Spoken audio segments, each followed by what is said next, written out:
काय झालं याच्याशी आम्हाला काय कन्सर्न नाहीये. आम्हाला तू प्रोरेटा बेसिसवर तो पास ऑन करायचा, म्हणजे बिल्डर फसवत नाही. हा क्लॉज आपण त्या ठिकाणी प्रामुख्याने टाकतो, कारण की अशा गोष्टी इथं झालेल्या आहेत की फसवाफसवीचे प्रकार त्या ठिकाणी झालेले आहेत. दुसरं म्हणजे घर कुठल्या वेळी खाली करायचं, कसं खाली करायचं. तिथंच बदाईच्या इथंच एक केस झाली आहे, तुम्हाला उदाहरण सांगतो की एक माणूस खाली करत नाहीये फ्लॅट.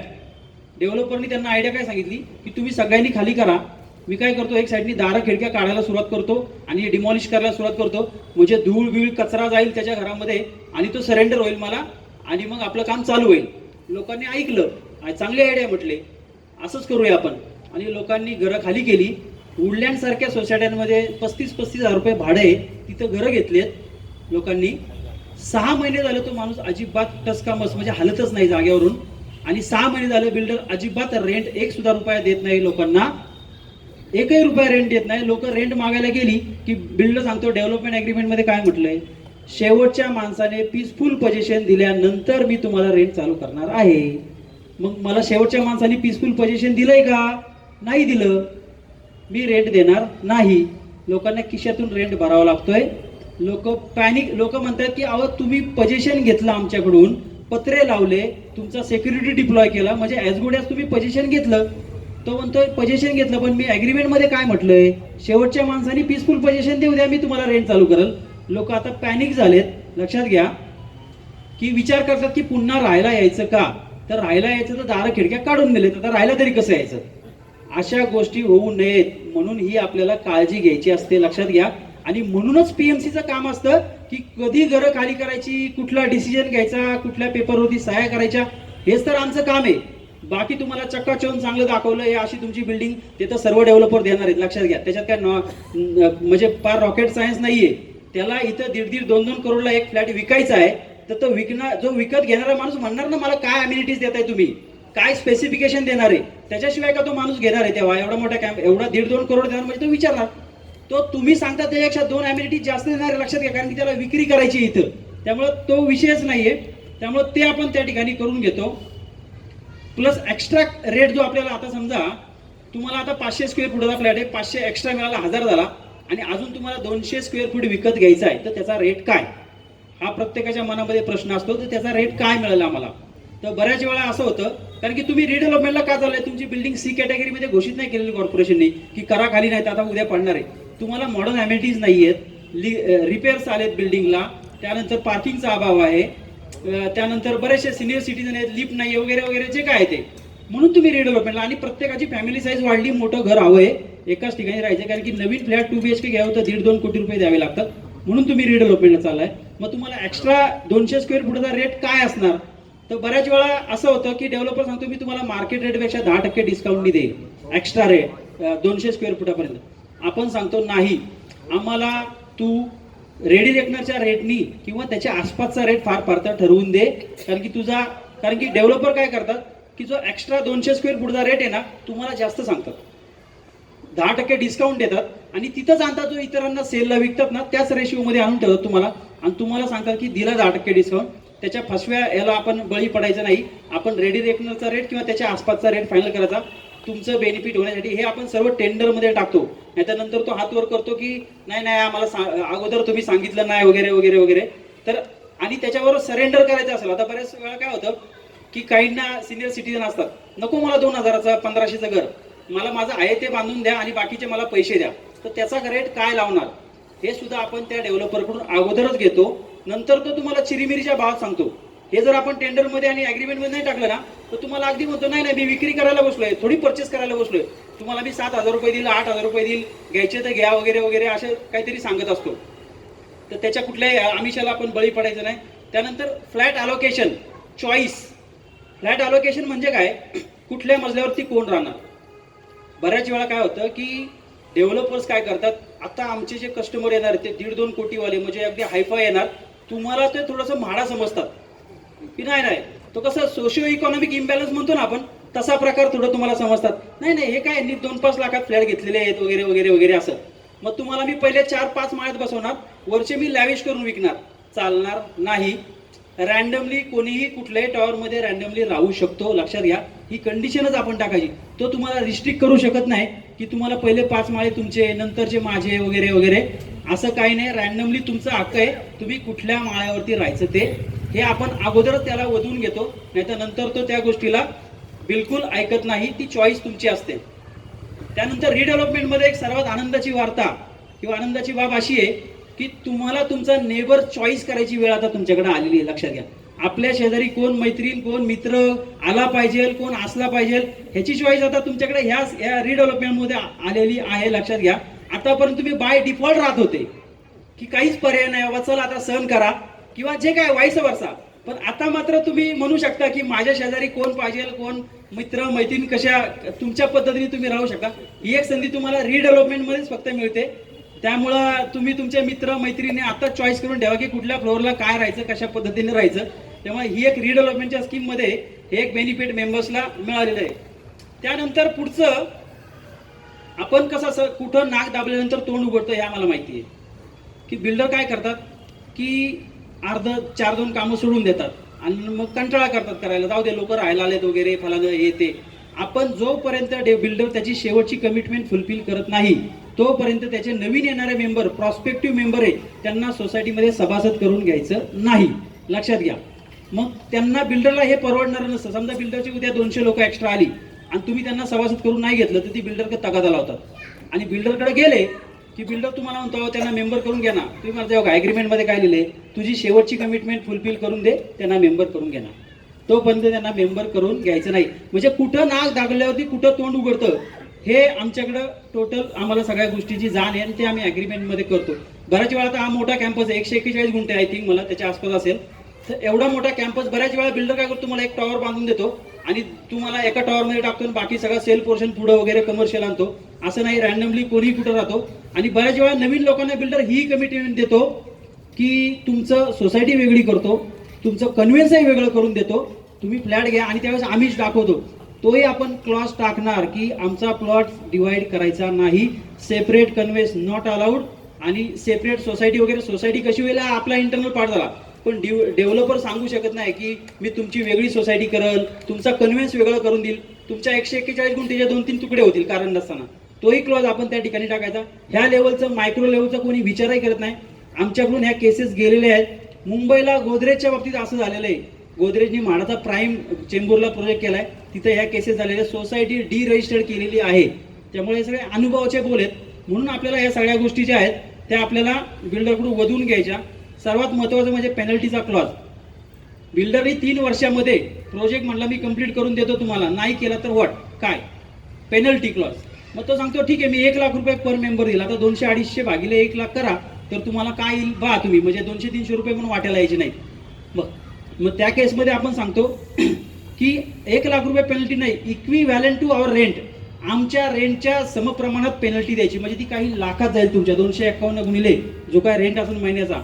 आपल्याला रेंट पेनल्टीमध्ये इंटरेस्ट आहे का, तर बिलकुल नाही. आपल्याला इन टाइम डिलिव्हरीमध्ये इंटरेस्ट आहे. पण पेनल्टीचा क्लॉज कव्हर केला की तो बरोबर काम सिरियसली करतो आणि इन टाइम डिलिव्हरी आपल्याला देतो. त्यामुळे पेनल्टीचा क्लॉज कव्हर करायचा.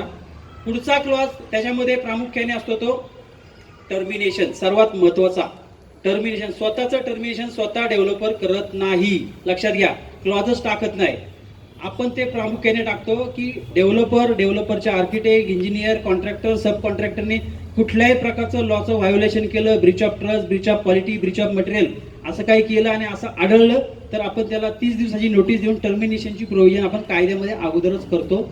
लक्षात घ्या, पुन्हा ते सांगतो, agreement should be watertight. ॲग्रीमेंटमध्ये काय म्हटलंय याला अनन्यसाधारण महत्त्व आहे.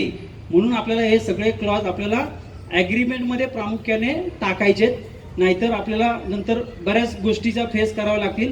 आणि पुढचा क्लॉज त्याच्या की सर्व ओरिजिनल पेपर्स हे तुमच्या कस्टडीत असले पाहिजेत.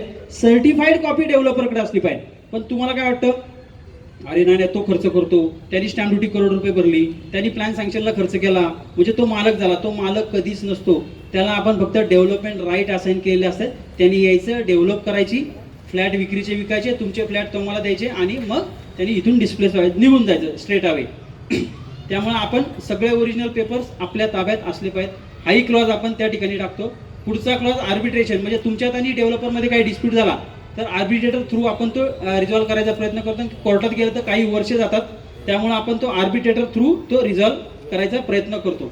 पुढचा सर्वात महत्त्वाचा म्हणजे capital gain, income tax, GST. हा क्लॉज सर्वात महत्त्वाचा आहे, लक्षात घ्या.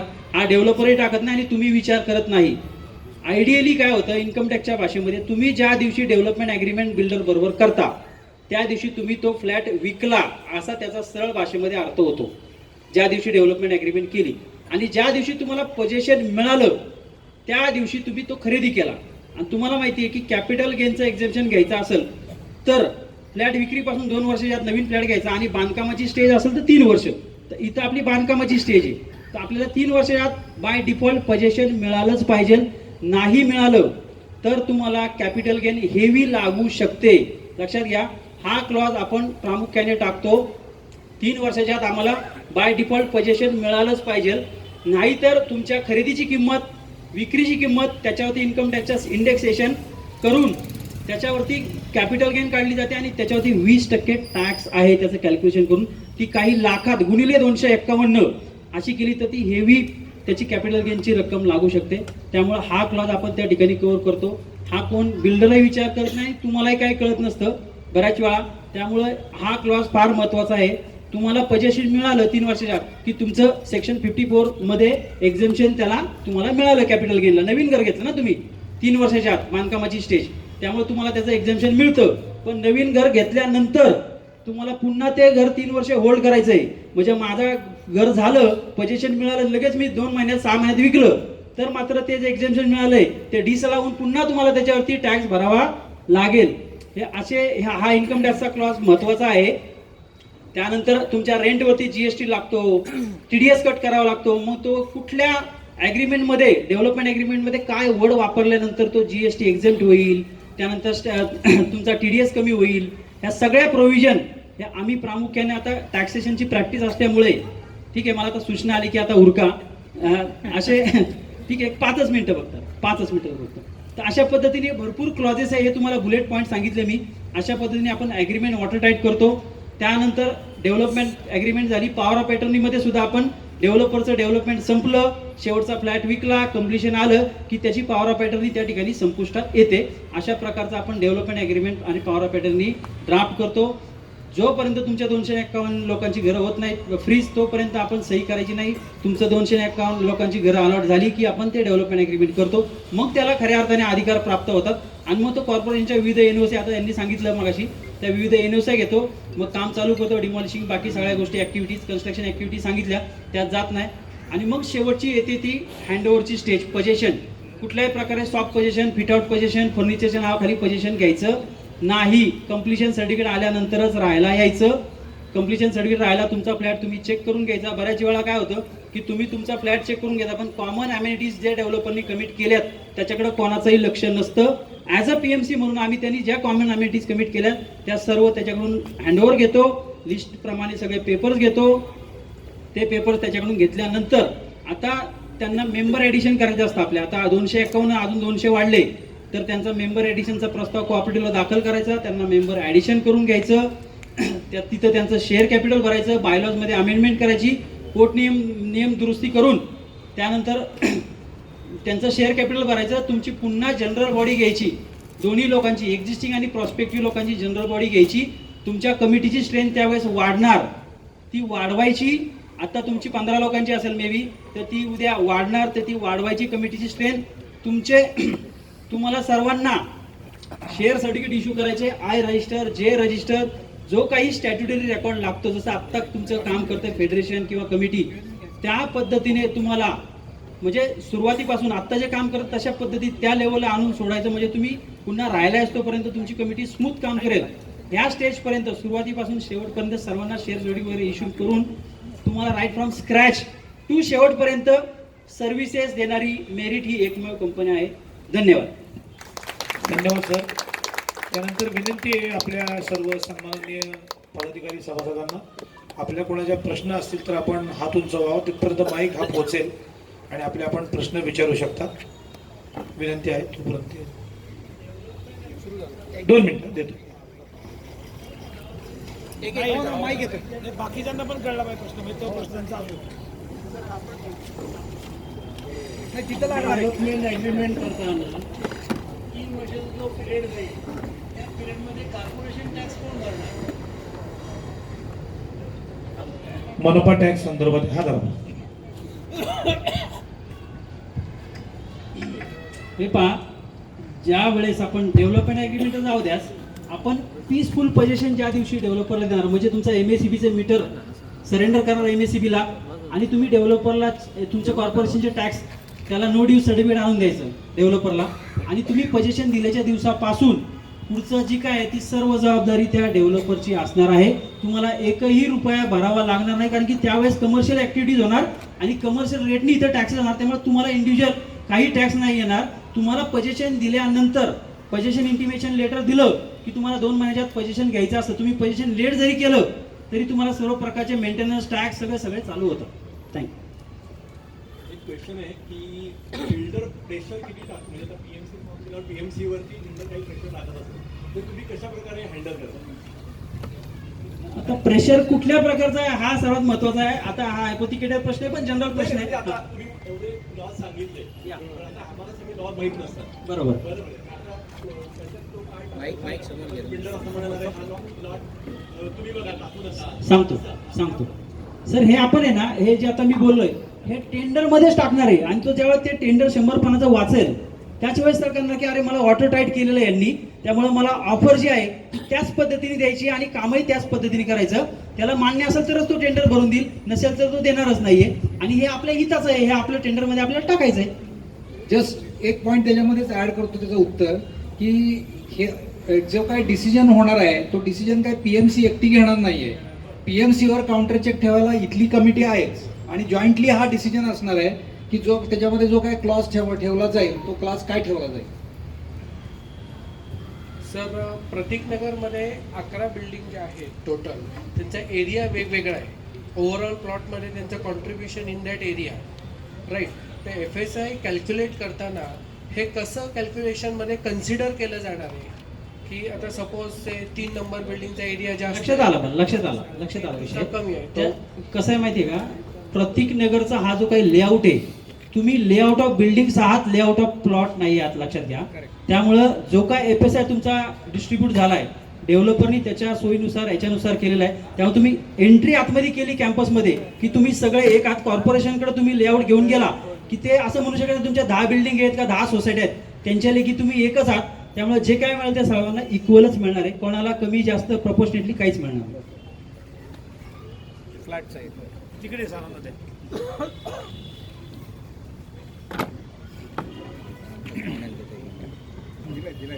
अजून दुसरा कोणाला लावून मला विचारायचं की समजा आता मला 2 मुलं आहेत, तर त्या 2 मुलांना 2 फ्लॅट घ्यायचे, तर मला काय करावं लागेल आणि त्यांना तसं मिळू शकेल का?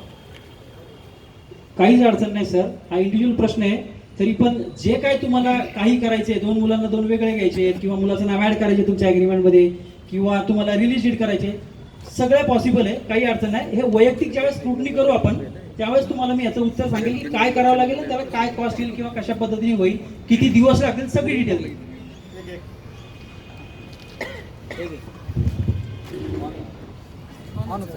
जेव्हा बिल्डर त्याचे घरं बनवतात आणि विकतात त्यावेळेस काही फ्लॅट्स ते गार्डन फेसिंग आहेत म्हणून जास्त रेटने विकतात, काही फ्लॅट्स मागे आहेत म्हणून कमी रेटने विकतात किंवा नाल्याच्या बाजूला आहेत तर आम्ही कमी रेटने द्यायला तयार आहे वगैरे अशा पद्धतीच्या ऑफर्स देत असतात. तर ते त्याच्या माझे ॲक्च्युली 2 प्रश्न आहेत. हा प्रश्नाचा पहिल्यांदा तुम्ही उत्तर द्या, त्याच्यानंतर मी दुसरा प्रश्न विचारतो. हे हे हे अशा पद्धतीचे ऑफर देणं बरोबर आहेत का? गार्डन फेसिंग वगैरे हा कन्सेप्टच गेला, खाली तर फ्लॅट आता होणारच नाहीत तुमचे, त्यामुळे गार्डन हा विषय कन्सेप्ट गेलेलाच आहे. आता जे काय ते वरतीच तुमच्या पोडियम 2-3 हाईटला माळ्याच्या ह्याला जाईल तुमचं पोडियम, आणि त्याच्यावरती म्हणजे साधारण पहिल्या माळ्याचा तुमचा जो फ्लॅट आहे तो साधारण 4थ्या माळ्याला गेला असं त्याचा टेंटेटिव्ह अर्थ होईल. त्यामुळे गार्डन आहे, मागं गार्डन दिलं वगैरे तसा काही विषयच नाही. चॉईस ऑफ फ्लॅट आणि चॉईस ऑफ फ्लॅटच्या दृष्टीने choice of flat choice of flat म्हणजे काय? आता मी याच्या संदर्भात एक उदाहरण देतो. रोहन कृतिका प्रोजेक्ट आपल्याला माहिती आहे सिंहगड रोडला.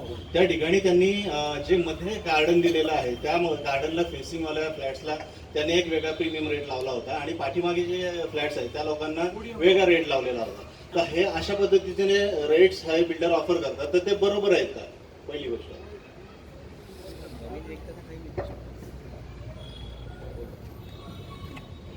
रोहन कृतिका हा ग्रीनफील्ड प्रोजेक्ट आहे. बिल्डरनी जमीन विकत घेऊन त्याच्या मनाप्रमाणे ती दाखवली. नाही, रिडेव्हलपमेंट संदर्भात मी असं म्हणतच नाही. मी हा ऍक्च्युली एथिकलच्या हिशोबाने बोलतोय आणि याच्यामध्ये बोलतोय की आता हे अशा पद्धतीने रेट ऑफर करतात, हे बरोबर आहे ना?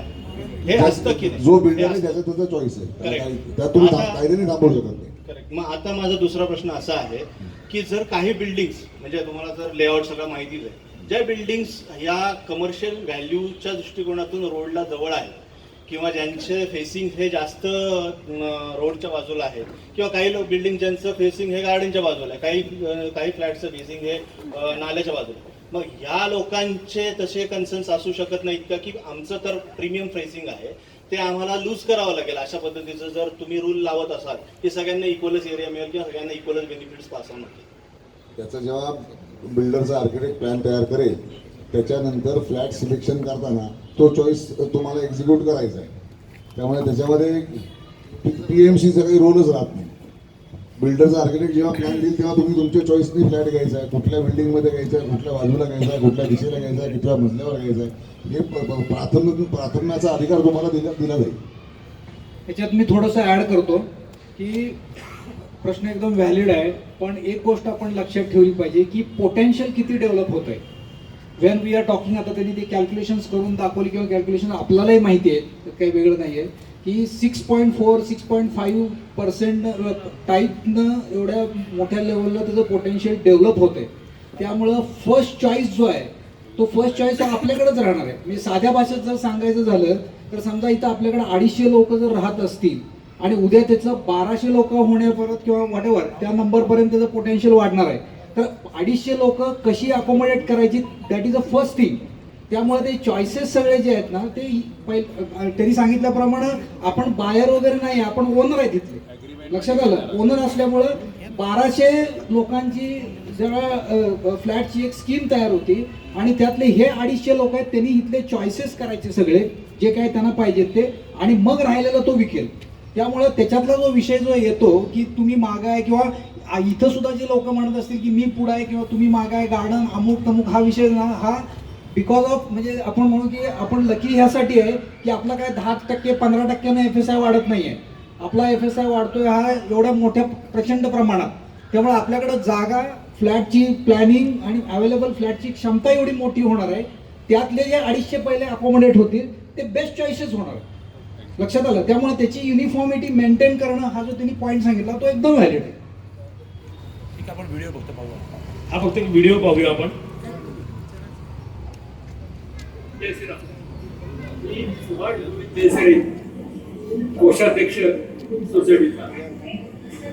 प्रथमतः मेरिट आणि सोसायटीचे अत्यंत आभारी आहोत, कारण कॉमन मॅनला पुनर्विकास म्हणजे ऐकाच माहिती असतं. अडचणी यानंतर राहिल्या, कायदे काय आहेत, कायदे चिक्कार बदलत असतात, नवीन जे ठेवत असतात, आम्हाला त्यातलं काहीही कळत नाही. परंतु त्यांच्या टीमने अत्यंत परिश्रम घेऊन प्रत्येक गोष्ट आपण समजून सांगू, कुठं काय अडचणी येतात, बिल्डर कसे फसवतात, पुन्हा आपल्याला प्रत्येक गोष्ट समजून घेतली. ही गोष्ट आम्हाला तक्रार सुद्धा घरी कळली नसती, त्याला मीच समजून सांगितली, या इथे काळजी घ्या, इथे काळजी घ्या. त्याप्रमाणे त्यांनी आम्हाला ड्रॉप घडवून दिले. प्रत्येक गोष्ट समजून सांगून नंतर त्यांनी आम्हाला प्रत्येक मार्गदर्शन केलं आहे. वाशवी साहेब आणि तुमची टीम खरोखर अत्यंत आभारी आहोत. दुसरी गोष्ट, महाराष्ट्रीयन मनुष्य या गोष्टीत वाडा आहे, याचा फार अभिमान आहे. आपण फार मागे असतो, याच्यामध्ये आपण पुढे फार अभिमान आहे. तिसरी गोष्ट, टी टू टेलिफंड एका ठिकाणी मिळणं हे फार महत्वाचं आहे. प्रत्येक गोष्ट आपल्याला काय तेवढं अवेलेबल होती तेव्हा तुमचे खरोखर आपले आभारी आहोत आणि असंच सहग्रंथामध्ये देऊन